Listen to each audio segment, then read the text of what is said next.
पाकिस्तान ने अब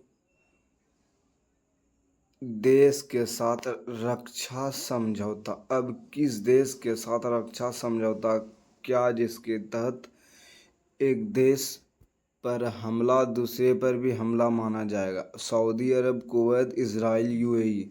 तो किसके साथ समझौता किया? तो सऊदी अरब के साथ। पाकिस्तान और सऊदी अरब ने strategic mutual defence agreement SMDA क्या है, जो इस समझौते के तहत एक देश पर हमला तो दूसरे देश पर भी हमला माना जाएगा। तो इस समझौते की वजह से पाकिस्तान को अपनी बदल अर्थव्यवस्था सुधारने के लिए सऊदी अरब से पैसा मिलने की भी राज खुल गई है। चर्चा में रहा H-1B वीज़ा का संबंध किस देश से, जिसका आवेदन शुल्क $1,00,000 कर दिया गया है? America, Canada, France, Italy. तो कहाँ का है? तो अमेरिका का।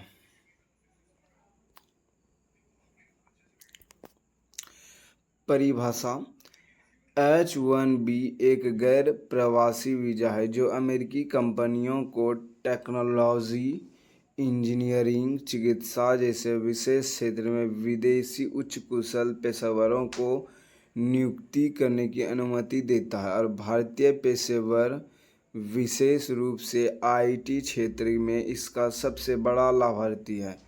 FY 2024 में 71% और H-1B वीज़ा भारतीय को।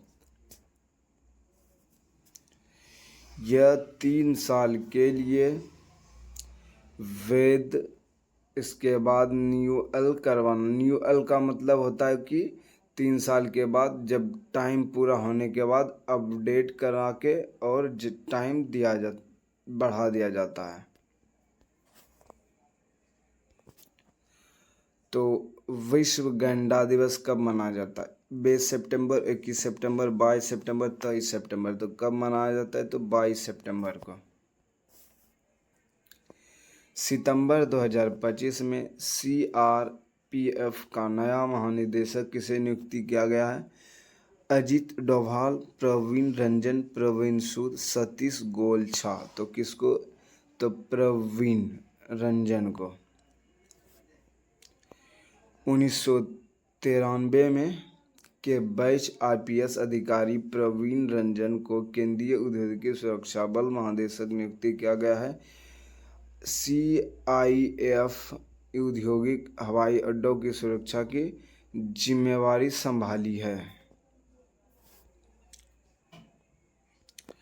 अक्टूबर 2025 में प्रवीण कुमार की अर्धसैनिक के बल के प्रमुख में कार्यभार संभालेंगे। CRPF, BSF, ITBP, CISF। तो ITBP में।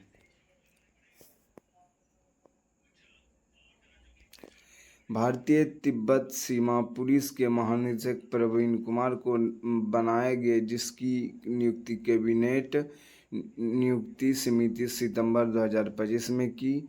वह राहुल रसगोटा का स्थान लेंगे, जिन्होंने हाल ही में DGP पद से पदोन्नत किया गया था। जस्टिस पवन कुमार भीमप्पा भजंत्री ने किस हाईकोर्ट के 46वें मुख्य न्यायाधीश के रूप में शपथ ली? Allahabad high court, Delhi high court, Kerala high court, Patna high court. तो किस में ली? तो पटना हाई कोर्ट में।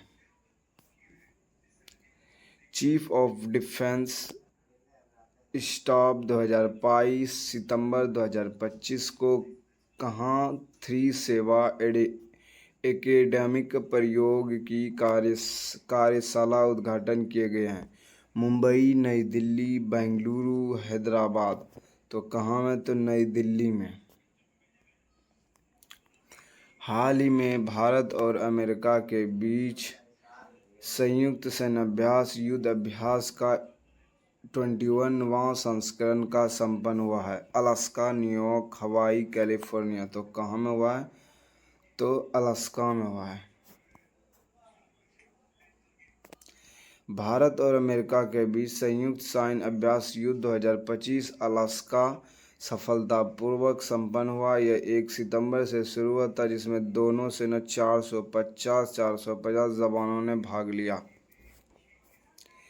हाल ही में किस देश ने वर्ष 2030 तक कार्बन 43% की कटौती और 2025 में शून्य उत्सर्जन का पहुंचने की घोषणा की है?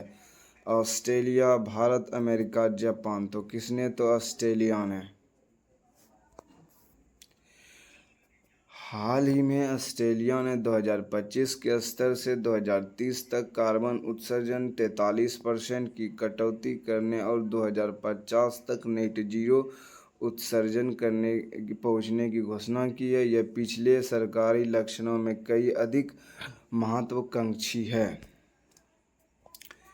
तीनों सेना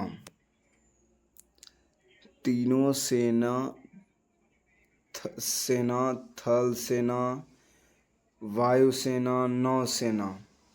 यहाँ पे मिस्टेक हो गया है। थल सेना, नौसेना और वायुसेना तीनों का बेहतर तालमेल और एकीकरण के लिए पहली बार कितने संयुक्त सैनिक स्टेशन स्थापित करेंगे? कितने स्टेशन स्थापित करेंगे? 6, 9, 3, 8। तो कितना स्टेशन करेंगे? तो 3 स्टेशन स्थापित करेंगे। 3। चाबहार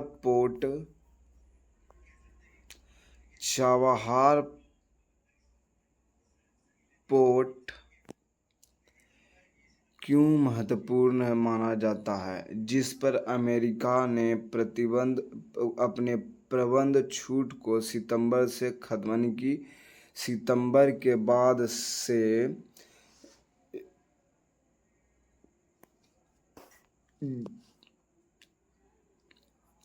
छूट खत्म कर दिया गया है, जो 50% टैरिफ अमेरिका ने लगाया है।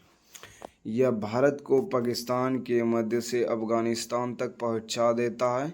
यह भारत को पाकिस्तान को बाईपास करके अफगानिस्तान और मध्य एशिया तक पहुंच प्रदान करता है। यह केवल भारत के समुद्री तेल आयात के लिए। यह भारत और चीन के बीच व्यापार। तो इसका आंसर हो जाएगा ऑप्शन बी हो जाएगा, जो कि यह भारत को पाकिस्तान को बाईपास करके अफगानिस्तान और मध्य एशिया तक पहुंच प्रदान करता है। तो किस देश ने 17 सितंबर को शोक दिवस के रूप में मनाने की घोषणा की? नेपाल, जापान, इराक, फिलिस्तीन। तो किसने? तो नेपाल में।